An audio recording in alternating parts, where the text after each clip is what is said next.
The loneliest Christmas of my life began with a text message. Not a phone call, not a visit, just one short message from my oldest son. Dad, we're spending Christmas at Uncle Richard's this year. He rented a ski resort for the whole family. We'll come see you after New Year's. Love you. I read it 3 times before I finally accepted what it meant. My 3 children had chosen my millionaire younger brother over me. Again, I slowly looked around my dining room. 3 extra plates were already set on the table. The turkey had been roasting since 6 that morning. My granddaughter's favorite mashed potatoes were still warm. The homemade apple pie was cooling on the kitchen counter. Everything was ready, except my family. My name is Thomas Bennett, and this is the story of how my children left me alone on Christmas Day to celebrate with my wealthy brother. Until 3 days later, one phone call from my lawyer changed all of our lives forever. I was 68 years old. For almost 40 years, I owned a small plumbing company in Columbus, Ohio. I wasn't rich. I never wanted to be. I simply wanted enough to raise my family honestly. My wife, Susan, and I built our lives one paycheck at a time. There were years when we skipped vacations so our children could attend better schools. Years when Susan wore the same winter coat because tuition came first. Years when I worked 16-hour days to keep food on the table. I never complained, because every sacrifice felt worth it whenever I came home and heard 3 little voices yelling, "Dad's home." Those memories carried me through every difficult day. My younger brother, Richard, lived a very different life. Richard had always dreamed big. While I started repairing broken pipes, he moved to New York and entered investment banking. Within 20 years, he became incredibly wealthy. Luxury penthouses, private jets, vacation homes in Aspen, magazine interviews, business awards. Whenever relatives talked about success, they talked about Richard. I never minded. I was proud of him. At least, I tried to be. Everything changed after Susan died. Cancer took her in less than 11 months. Before she passed away, she squeezed my hand and whispered, "Promise me something." I smiled through tears. "Anything." She looked toward our children standing outside the hospital room. "Don't let money become their parent." I promised. At the time, I didn't understand what she meant. I would soon find out. Without Susan holding everyone together, family gatherings slowly became smaller. Birthdays became shorter. Sunday dinners disappeared. Then Richard started hosting extravagant holiday parties, private chefs, celebrity musicians, luxury gifts for everyone. The first Christmas at his mansion felt exciting. The second became tradition. By the third, nobody even asked whether I wanted to host dinner anymore. They simply assumed everyone would be at Richard's. I didn't complain. I told myself they were busy, that children naturally wanted exciting experiences for their own families. Still, every year, my dining room became a little quieter. 3 weeks before this Christmas, I invited everyone to my house, just like Susan and I had done for 34 years. My daughter Emily smiled politely. "Dad, the kids really want to spend Christmas in Colorado." My oldest son, Michael, added, "Uncle Richard already paid for everything." Even my youngest son, Ryan, looked uncomfortable. "It's only one Christmas." I nodded, pretended it didn't matter. Inside, it mattered more than I wanted to admit. So I prepared dinner anyway. Old habits are hard to break. I bought the turkey, decorated the tree, hung Susan's handmade ornaments, wrapped presents for every grandchild. I even placed little name cards beside each plate. Hope has a strange way of surviving. Even after disappointment becomes routine. Christmas morning arrived. Snow covered the neighborhood. Children laughed outside while building snowmen. Church bells echoed through town. I looked at the clock. 10 o'clock. Then 11. Then noon. Nobody came. Finally, at 12:17, my phone vibrated. Michael's message. "Dad, we're spending Christmas at Uncle Richard's this year." That was it. No explanation. No apology. No invitation. I quietly sat down at the table, looked at the empty chairs, then served myself one small plate. The silence was louder than any Christmas music playing in the background. That evening, I decided to take a walk. The streets were almost empty. Families gathered inside warm homes. Laughter escaped through glowing windows. As I passed the local church, someone called my name. It was Father James. He smiled warmly. "Thomas, where's your family?" I forced a smile. "Traveling." He nodded slowly, then quietly said something I never forgot. "The people who truly love you always make time." Those words stayed with me all the way home. The next morning, I packed away every unopened Christmas gift. One by one, I placed each present inside a storage box in the basement. Not because I was angry, because I couldn't bear looking at them. Then, something unexpected happened. My lawyer called. "Thomas, I've received the final documents from your late Aunt Eleanor's estate." I frowned. I thought everything was settled. He answered, "Apparently, it wasn't. She left specific instructions. They couldn't be opened until after Christmas." I stood completely still. What kind of instructions? There was a long pause. Then he quietly said, "I think you'd better come to my office." The following afternoon, I sat across from my lawyer. He placed a thick envelope on the table. Across the front, in Aunt Eleanor's handwriting, were 7 words. "Open only if they forget Christmas." I felt chills run through my body. My lawyer looked at me. "Thomas, I believe your aunt knew this day would eventually come." My hands began to shake. Slowly, I opened the envelope, and inside was the first page of a document that would completely change my children's future. I stared at the envelope for several seconds before opening it. Across the front, in Aunt Eleanor's neat handwriting, were the words, "Open only if they forget Christmas." My lawyer, David Morrison, quietly folded his hands. "I've been holding this for almost 8 years. I was legally forbidden to open it until one condition was met." I looked at him. "What condition?" He answered softly, "If your children ever chose wealth over family during Christmas."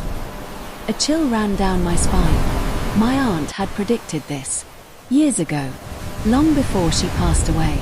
Long before Richard became a millionaire. Long before my children slowly drifted away. With trembling hands, I unfolded the first letter.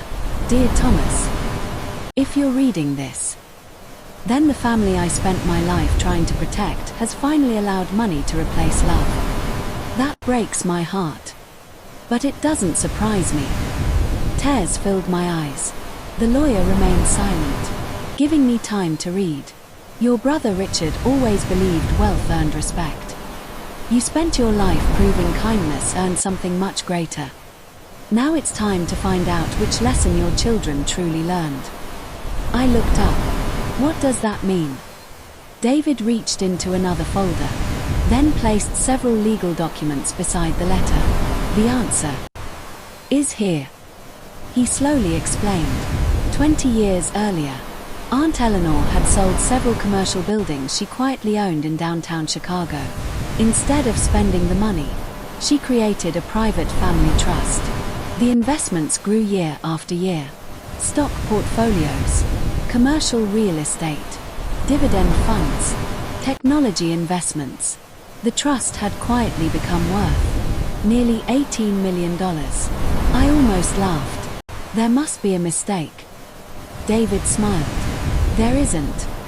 I stared at the papers. $18 million. And I had never known it existed. He continued, "The trust belongs to you. But only under one condition." I looked back at Aunt Eleanor's letter. The final paragraph explained everything. Money should never reward people who abandon family. If your children forget the people who loved them before wealth, they will receive nothing from this trust. Instead, You may decide who deserves your legacy. My heart began pounding. I whispered, "So, they're no longer beneficiaries?" David slowly nodded. "Not automatically. You now have complete authority." The room became silent. I didn't know whether to feel shocked, sad, or disappointed.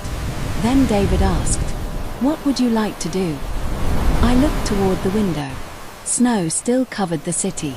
Children laughed outside. Christmas decorations remained on every street corner. Finally, I answered, "I don't want revenge. I want honesty." He nodded. "I thought you'd say that." Then he picked up the phone. One by one, he called my children. Michael answered first. "Hello." David introduced himself. "I'm calling regarding the Eleanor Bennett Family Trust." There was immediate silence. Then Michael asked, "What trust?" David calmly replied, "I'd appreciate it if you, your brother, your sister, and Richard could all attend a meeting tomorrow morning." Michael sounded confused. "Is Dad okay?" David answered, "Your father is fine. But tomorrow, your family may not be." The call ended. Within an hour, Emily and Ryan had also agreed to come.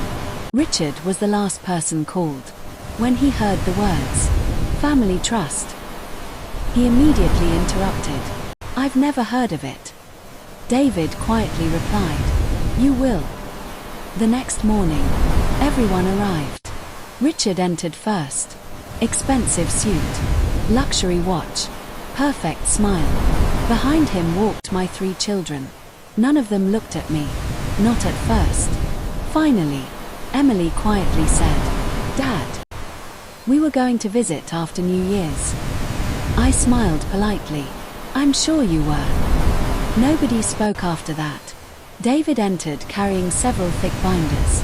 He placed one in front of each person, then quietly announced, "This meeting concerns the Eleanor Bennett Family Trust."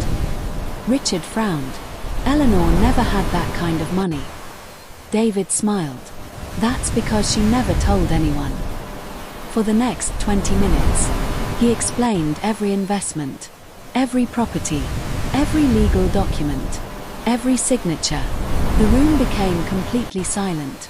Finally, he announced the current value, $18,463,000.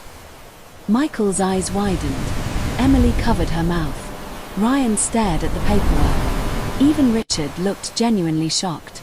Then David read Aunt Eleanor's final instruction. "Any beneficiary who repeatedly values wealth above family shall receive no automatic inheritance." Every face slowly turned toward me. David continued, "Mr. Bennett now has complete authority to determine every future beneficiary." Nobody spoke. Richard finally cleared his throat. "Thomas, I think we should discuss this privately." I quietly smiled. "No, I think we've avoided honest conversations long enough." My children looked uncomfortable. Michael finally whispered, "Dad, we didn't know." I nodded. "I know. You didn't know. But you did know." I spent Christmas alone. Silence. Emily started crying. Ryan lowered his head. Richard remained completely expressionless. Then I quietly stood, walked toward the Christmas photograph hanging on David's office wall. It showed my wife Susan, holding our 3 children. The last Christmas before she became sick. I smiled sadly, then turned back toward them.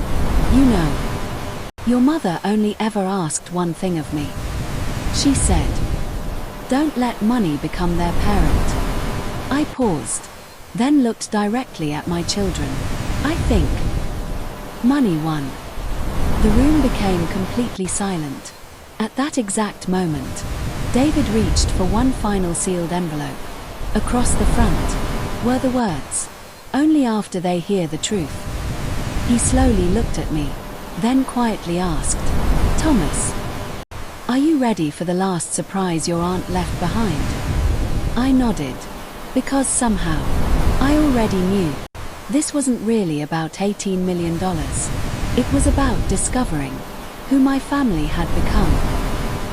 The conference room was completely silent. No one moved. No one even looked at each other. Attorney David Morrison slowly picked up the final sealed envelope. Across the front, in Aunt Eleanor's handwriting, were the words, "Only after they hear the truth." He carefully broke the seal. Instead of another letter, a small USB flash drive slid onto the table. "I've never watched this," David said quietly. "Eleanor instructed me to play it only if this meeting ever happened." He plugged the drive into the television. The screen flickered. Then, Aunt Eleanor appeared. She was sitting in her favorite rocking chair on the porch of the old family farmhouse. She smiled gently.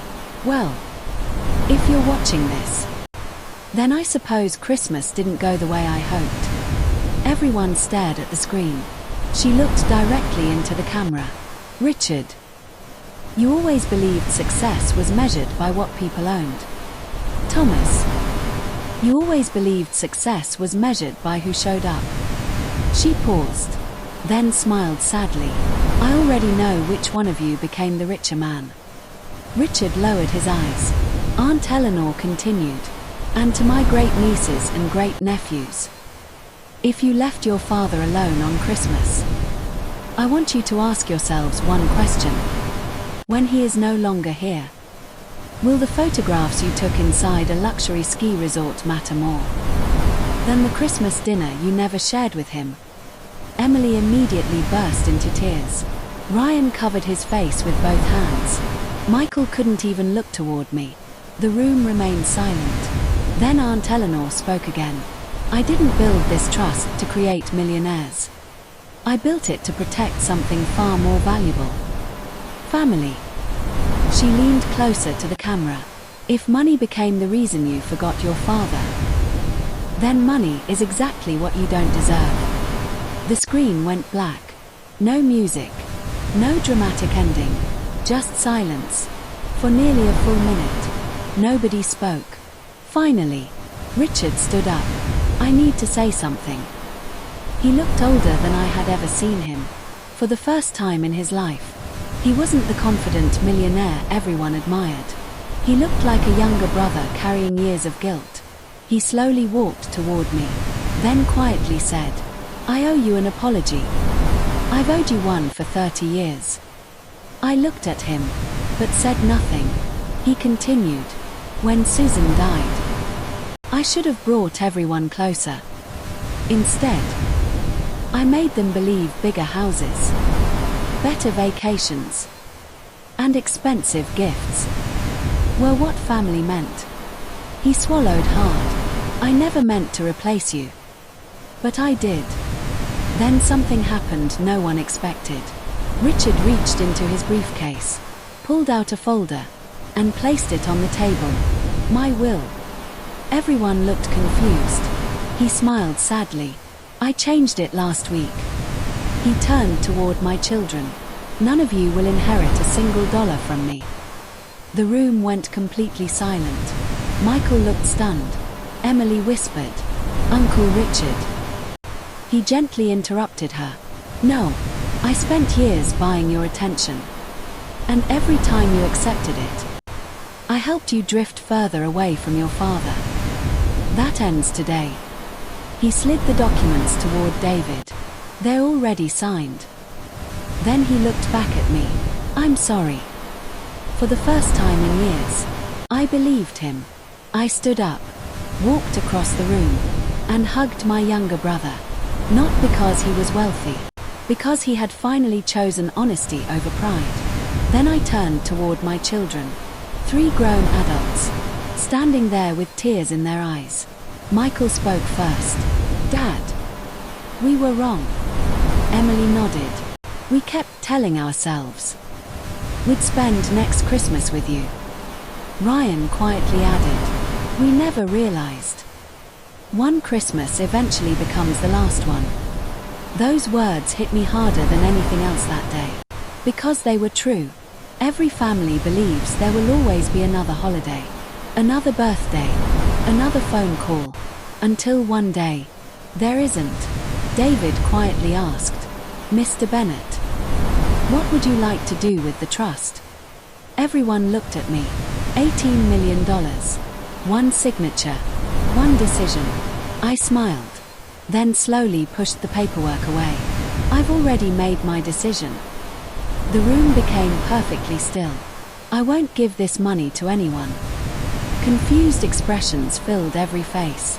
I continued. Not yet. I won't reward guilt.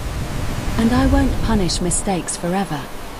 Instead, I'm creating the Susan Bennett Family Foundation. The attorney smiled. I continued. It will provide college scholarships for children who lost a parent to cancer. It will help struggling families stay together during difficult times. It will pay for Christmas dinners. For seniors spending the holidays alone. Emily started crying even harder. Michael quietly whispered, Mom would have loved that. I smiled. Exactly. Then I looked at my children. You won't inherit money. You'll inherit responsibility. If you want to become trustees one day, you learn it. By volunteering. By serving families. By showing up. Not for me. For people who have nobody. Nobody argued. Nobody complained. Because deep down, they knew it was fair. 1 year later, Christmas looked very different. Not because of money. Because of choice. There were no luxury ski resorts. No celebrity chefs. No expensive gifts. Just one old dining room table.